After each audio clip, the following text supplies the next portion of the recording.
your nation, your province, your southern Alberta. From the heart of Lethbridge, it's Bridge City News Weekend Edition with Jeanette Roche. Hello, thanks so much for joining us. 2 charges were withdrawn against a woman involved in last year's blockade at the Canada-U.S. border crossing at Coutts, Alberta. Joanne Pearson, who is from Coutts, no longer faces charges of possession of a weapon and mischief causing property damage. She still has a court date regarding a dangerous driving charge. Protesters occupied the border crossing for 18 days last winter in opposition to COVID-19 mandates. A Medicine Hat senior who applied for medical assistance in dying says he's gotten a second approval from doctors, and now it's up to the board to make its decision. Les Landry says he submitted a MAID application last year because his age disability benefits were cut off after he turned 65. He says he can no longer afford to live. Landry says there is an easy fix to such a big problem that seniors in poverty are facing. Do not take away people's disability benefits just because they turn 65. Whether or not I die or the person beside me dies, so Les Landry dies, too bad. We should have paid more attention to him when he was alive. The solution, the long-term solution for everybody concerned is seniors that the ones that did have a disability benefit and were on a disability plan like age in Alberta. For somebody that is off of age, how do they justify transitioning that person off of age just because they turned 65? That's one heck of a birthday present. Landry says he isn't sure when a final decision will be made on his application, but for now, it's a waiting game. And in a strangely unrelated story, the same Les Landry was arrested and charged this week with 1 count of kidnapping after posting an ad for a housekeeper on social media. A woman who responded to his ad arranged to be picked up by Landry in Medicine Hat on January 14th. According to Medicine Hat police, the woman reported that she had been confined to the vehicle and driven into a secluded area against her will. The woman was able to exit the vehicle as it slowed before calling 911. Landry was released from custody with a condition to not contact the victim and is scheduled to appear in provincial court on February 28th. BCN did reach out to Landry, who says the situation is not how the police have described. Landry, who lives in a secluded area near Redcliffe, claims that when the woman said she was feeling uncomfortable, he pulled over and let her out. He says he did not hold her against her will and was surprised that she called the cops. We'll have more on this story as the details unfold. Well, the last few weeks have been a roller coaster ride for one Lethbridge woman after unexpectedly losing her 40-year-old sister, who was also her business partner. Jessica Czikowski is now dealing with several challenges she never expected to face. Angela Stewart has her story. It's a time of reflection for her now, recalling some of her fondest memories with her sister. They were an unstoppable duo. It's what's helping her get through such an unbearable time. Her being my support system, and whether she showed me or told me that I could do something, that's my biggest thing right now. Jessica Czikowski never expected she would lose her other half. My sister was she was always she was actually a fairly healthy person. She was fine Christmas night, and then Boxing Day morning she woke up really sick. 2 days later, Czikowski's world shattered when her older sister Lisa passed away unexpectedly after suffering with a case of necrotizing fasciitis, a flesh-eating bacterial infection. According to Manitoba Public Health, in Canada, there are 90 to 200 cases of necrotizing fasciitis each year, and about 20 to 30% of cases will be fatal. Often what we find, there's some individuals who are more at risk. Again, not everybody, but people who have chronic wounds or new wounds, or people who had chickenpox. It's one of the complications of chickenpox because people scratch. It just traveled right from her face down her neck into her chest, and she didn't survive it. Some days are better than others, some days are harder than others, but right now you just got to do it, and she would do the same for me. Business is halted for the time being as the family tries to navigate through life after Lisa's untimely passing. Czikowski isn't sure when the pain of losing her sister will ease, but for now, the focus is on the kids and their family. For Bridge City News, I'm Angela Stewart. A GoFundMe page has been set up in Tchaikovsky's name with a goal of $5,000 to help her during this difficult time. After the break, the Prime Minister says he'd like to see Alberta transition away from oil and gas, but how does this sit with the Premier? That, plus more provincial news, is next.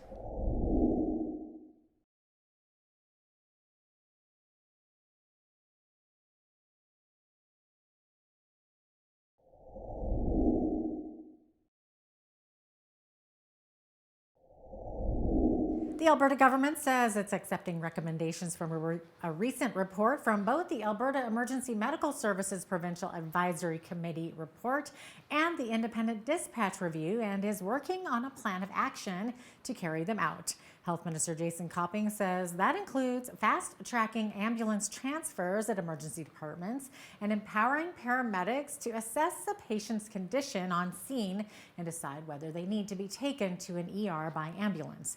Minister Jason Copping also says more ambulances are on the way. Edmonton and Calgary will get 20 additional ambulances during the peak hours in the coming months. That's on top of the 19 ambulances we've already added this year in both cities. Putting those additional ambulances and EMS staff on the road in Edmonton and Calgary will speed up response times in the cities and in the surrounding communities. It means more ambulances can stay in their home community, such as right here in Spruce Grove. Government officials say the report by PricewaterhouseCoopers says Alberta's central dispatch model follows world-leading practices and design. Alberta's Immigration and Trade Minister Rajan Sawhney announced a change to the Alberta Advantage Immigration Program. Sawhney says the province is working to attract more newcomers to help grow our economy and to address labor shortages in key areas. The modification that I am announcing today will allocate 25% of Alberta Express Entry Stream nominations to potential immigrants with skills in high demand who also have an immediate family member, so a parent, child, or sibling living in Alberta. Industry experts say Alberta will experience skilled workers shortages into 2025, mainly due to industry growth and retiring workers. Officials say Alberta currently has 100,000 job openings across all sectors. It appears as though Premier Danielle Smith has backed off her promise of COVID pardons. That is according to our legislative reporter and Alberta correspondent for the National Post, Tyler Dawson. He says the Premier suggested that she was going to speak with Crown prosecutors in an attempt to get them to drop charges or to ensure that they were reaching a very high bar with the cases that they were pursuing. This ended up in a very strange situation because the NDP said, oh my goodness, she's interfering with the administration of justice. She's reaching out to crowns. They're independent. And then the Justice Ministry said, well, we've checked with the Alberta Prosecution Service and Danielle Smith has not spoken to them. But Danielle Smith had said at a press conference she'd been in contact with them. So really, really unclear exactly what has happened there. And the NDP is, of course, calling for an investigation from a third party. Danielle Smith saying she misspoke. Bit of a mess. But I think the takeaway from it is, this was a very early promise from Danielle Smith. She made this at the UCP convention that she was going to work hard to try and stop some of these prosecutions, to come up with pardons. And it's certainly looking like she's backing away from that at this point. According to Tyler Dawson, Prime Minister Justin Trudeau says he would like to see Alberta transition away from oil and gas, but this obviously does not sit well with Premier Danielle Smith and the Alberta government. Dawson discusses with us if Premier Smith would consider invoking the Alberta Sovereignty Act to shoot down Ottawa's proposal.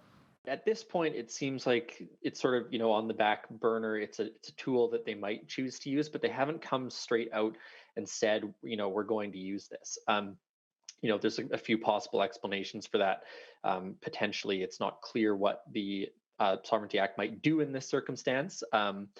Might be one option. And so they're waiting for the legislation from the federal government to see what is actually going to happen.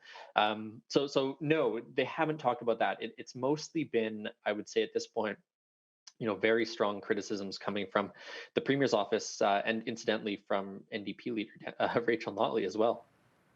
Premier Smith says she will fight Justin Trudeau's just transition with every tool at Alberta's disposal. Smith says the initiative would kill thousands of jobs in Alberta. She also commented that support for Alberta's NDP is support for Jagmeet Singh Justin Trudeau federal alliance. A lot of people don't know this, but it's really important because when you buy a membership in the provincial NDP, you automatically get a membership in the federal NDP because they are the same party. Jagmeet Singh is Rachel Notley's boss under the constitution of the NDP. Also in 2019, Jagmeet Singh agreed to prop up Justin Trudeau's minority government in exchange for the Just Transition Act.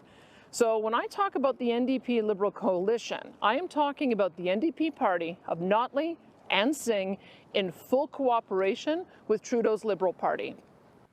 Up next, NHL Flame star Theo Fleury is working to get the messages of freedom to Canadians. Keep it right here for more on the battle for truth.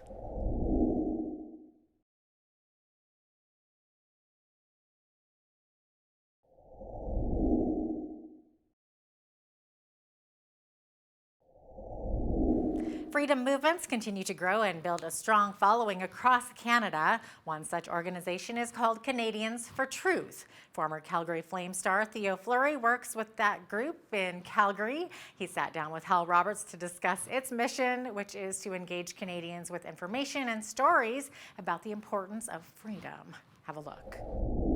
Now, Canadians for Truth appears to be much more than just a website. Now, your group actually has a facility in Calgary. I see the logo behind you there for your production work and other events.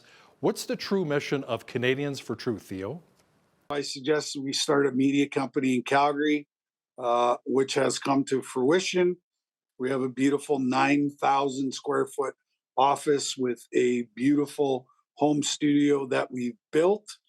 And we've already started our programming and just waiting for our new website to be built, which will be beginning of February, where you can see all of the programs that we have in the queue right now. Now, I understand that there are a few other like-minded organizations that may be within an arm's length of the relationship with the CFT. Now, can you talk about maybe the importance of collaboration and developing a community to advocate for freedom? And you know what? I also see that on social media that you and figure skater Jamie Soleil often team up. Yes. Yeah, we've been doing live events all over Western Canada.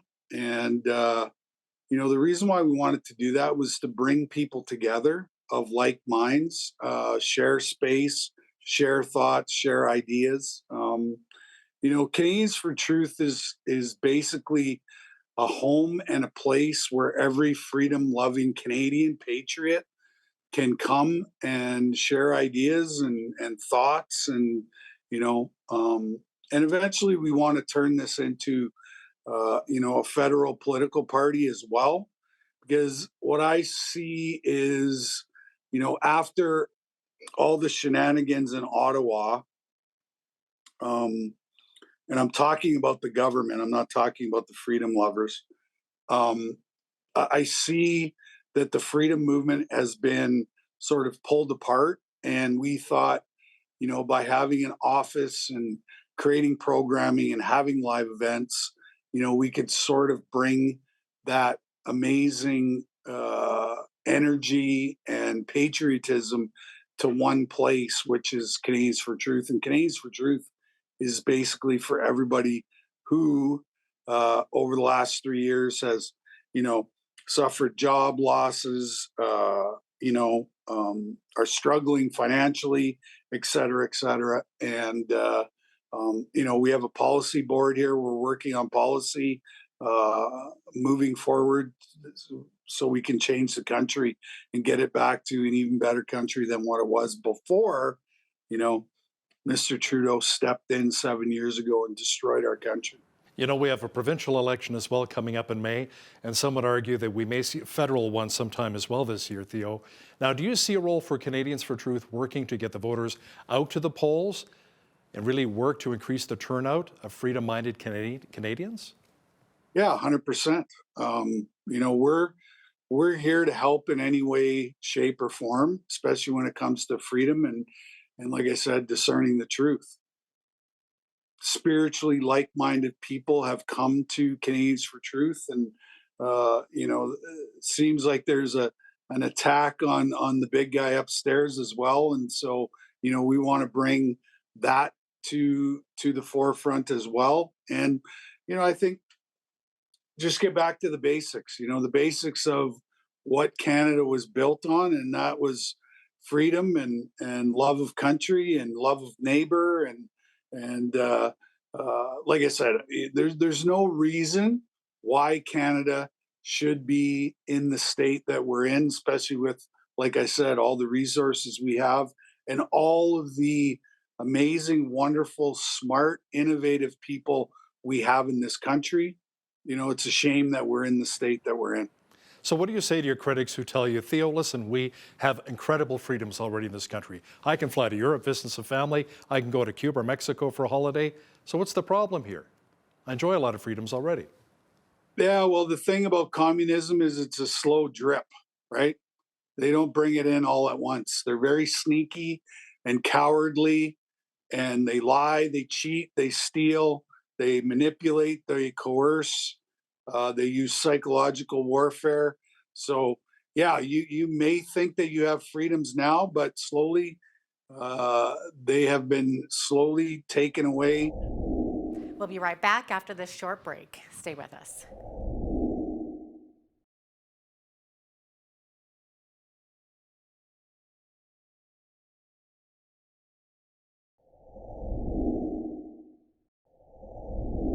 Many governments around the world, including our own federal government, are making advancements to reduce their use of fossil fuels. But there are those who are sounding the alarm on the actual costs to the environment, communities, and consumers. You can include Michelle Sterling in that group. She is the communications manager for the Friends of Science Society. She sat down with Naveen Day to discuss her report on the Trudeau Liberals' proposed just transition legislation. Take a look. Your organization, Friends of Science, released a report on this proposed bill. What are some of the highlights from your report? Well, I think the first question is just transition to what? If you look at the IEA, that's the International Energy Agency chart about Canada's total energy consumption, you'll find that wind and solar barely even surfaces on that chart. We're powered in this society by coal, natural gas, hydro, nuclear, oil, and some biomass. But wind and solar don't even figure. And wind and solar have to be made with oil, gas, and coal, huge quantities of oil, gas, and coal. So what are they contemplating that we would transition to, and what would those things be made from? Other aspects of it is if we phased out oil and gas in the West, where would we get the replacement income? Because I don't remember the exact figure. I think it's about 18% of our exports are for our GDP is from oil, gas, and coal. So, what's going to replace that for income? That income and the taxes paid by oil, gas, and coal companies, that is what funds our educational institution, it funds our healthcare, paves our roads, it runs our society, pays our government. So where will that money come from? Because you can't export wind and solar, and we don't have any of the wind and solar facilities in Canada either. And it would be very difficult to set them up because, again, a lot of the materials, the critical minerals, come from China. So you say, okay, well, we have a critical mineral policy in Canada now, which we do, but it takes about 16 years to get a mine up and running. And actually, I just heard the other day from the Macdonald-Laurier Institute, they were saying that not one major project has been approved under the new Environmental Act. So that would be Bill 69. So this is more than 4 years. Nothing has been approved under it. So how are you going to get these mines approved when you won't approve a pipeline, which is, something that we know how to do, and we have many of them all over North America? How can it be done? Just transition to what? To when? Could you just describe for a moment maybe the top 5 or 10 products that come from oil and gas? Because it's not just about gas and heat.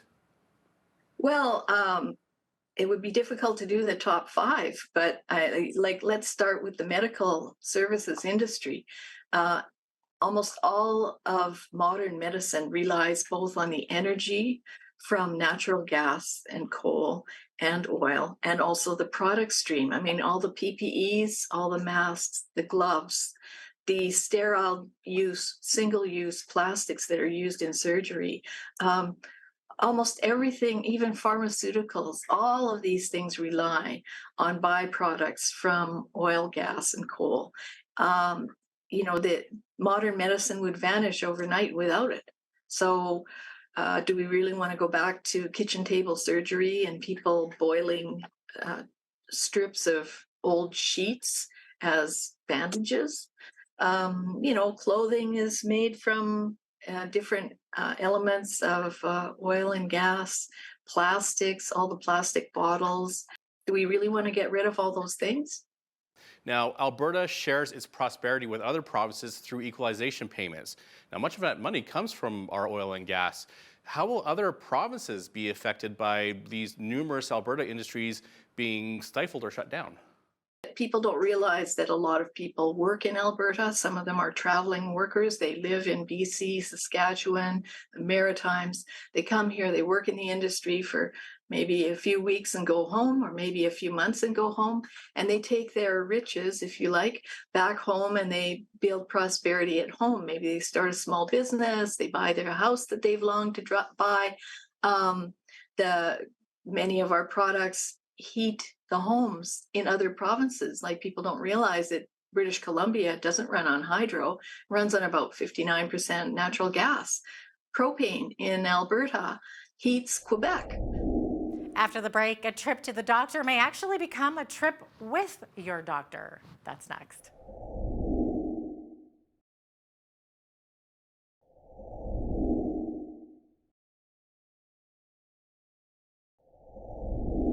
Remember when we used to say, don't do drugs? Well, now the province is saying just the opposite. Last year, the Alberta government announced it will be the first province to regulate psychedelic therapy. These new regulations just went into effect on January 16th. But what exactly is this? What's it used for, and how is it administered? Here to give us some of these answers is Cami Tammer from the Herbal Apothecary in Lethbridge, Alberta. Take a look. Cami, for those of us who don't know, first of all, what is a psychedelic therapy and who would benefit from it? So psychedelic therapy is using things like psilocybin mushrooms to have a psychoactive experience and helping with treating mental health issues. Okay, I have heard about this before, so now it's regulated for here in Alberta. So how is it administered? Is it literally like taking a psychedelic mushroom, or is it in a different way, a different form? Yeah, that's exactly how it is. It's basically doing a trip, but you're doing it under the guidance of a licensed psychiatrist who is licensed to do regulated psychedelic therapy. Okay, so it's used for mental health, mental illness even? It is, yep. Okay, so I've heard about people like going deep into South America and taking part in this in like some little hut. So you're telling me that people can do this now in Alberta. Is it done in a doctor's office? How? Tell me more. So it will be done in a licensed facility. There are very heavy regulations right now. This is a brand new thing. So we're just kind of feeling our way through this, and things will change and regulations will update as this goes further on. But right now it has to be done in a licensed facility under a licensed professional. Okay, so basically those are the rules. Can you tell us maybe more about the new rules regarding the use of this therapy that has just gone into effect January 16th? Yeah, so it's not going to be like cannabis dispensaries where you're going to go out and buy magic mushrooms and go home and take them. That's not what this is intending for. This is for heavy mental illness therapy or treating things like PTSD, depression, anxiety that need to be done under the watch of somebody who's licensed to do this, because there's a lot of things that can come up and a lot of things that happen that need to have some guidance to go through these types of healings. Okay, like a lot of people might think this is very bizarre. So tell me, how can a psychedelic trip suddenly cure your mental illness? It almost doesn't make sense. So there was a lot of research being done in the 40s, 50s, and 60s using psychedelics. But the amazing thing about using psychedelics as opposed to pharmaceuticals, pharmaceuticals have their place, but it's more of a band-aid that's covering up things and just helping people to kind of get through their day and manage the day. But the psychedelics are actually going into the body, changing the neurotransmitters, and psilocybin essentially can reset or reboot the brain so that you can have a new way of thinking and changing your thought patterns. That's interesting because, I remember being a teenager and like your parents kind of preach at you, don't ever try that because it does that, just that. It changes those neurotransmitters. And to us, that seemed very like a bad thing to do. Well, that's why it's necessary to do it under a licensed professional, because they're going to help you change those routes, change those thought patterns in a healthy way. Is this like all natural, or has this been like chemically sort of changed in a lab?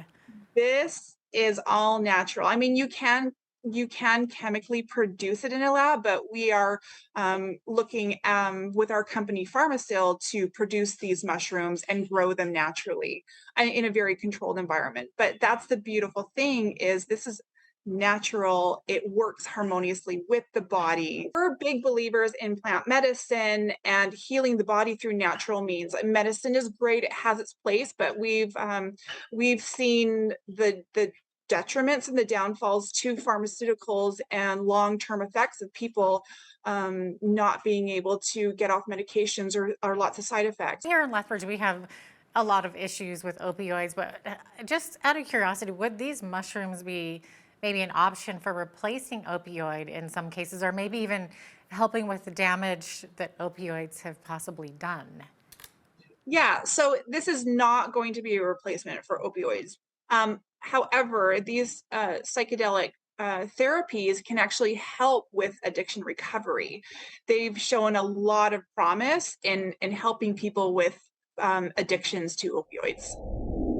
When we return, the account of a local leader dragged through the streets, arrested, jailed, and now the next steps to influence life and politics. We'll be right back.